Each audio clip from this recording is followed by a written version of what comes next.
Launch ঘাটে কীভাবে launch থাকে এবং সেই লঞ্চগুলো মানে সেই লঞ্চে আমরা কেবিন কীভাবে বুক করব, টোটাল ব্যাপারটা আমি আজকে আপনাদের সাথে শেয়ার করার চেষ্টা করব। এটা হচ্ছে ভোলার একটা লঞ্চ ঘাট, যেখান থেকে লঞ্চগুলো মূলত ঢাকার উদ্দেশ্যে ছেড়ে আসবে।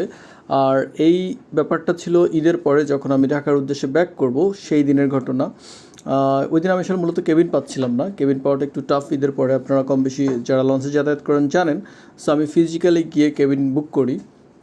সো তখন মনে হলো আপনাদের সাথে এই ব্যাপারটা হয়তো শেয়ার করা যেতে পারে। এটা একটা পল্টুন, এই পল্টুনে ওই দিন 4টার মতো লঞ্চ ছিল, যে 4টা লঞ্চ ঢাকার উদ্দেশ্যে ছেড়ে আসবে। এটা ছিল সকালবেলা।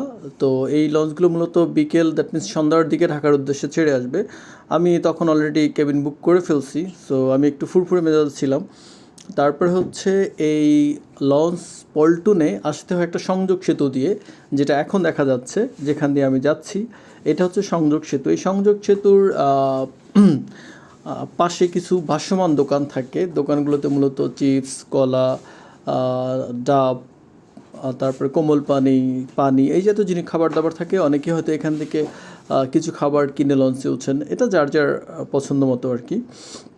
সো এই সংযোগ সেতুর আগেই আমি আমার মূলত বাইকটা রেখেছিলাম।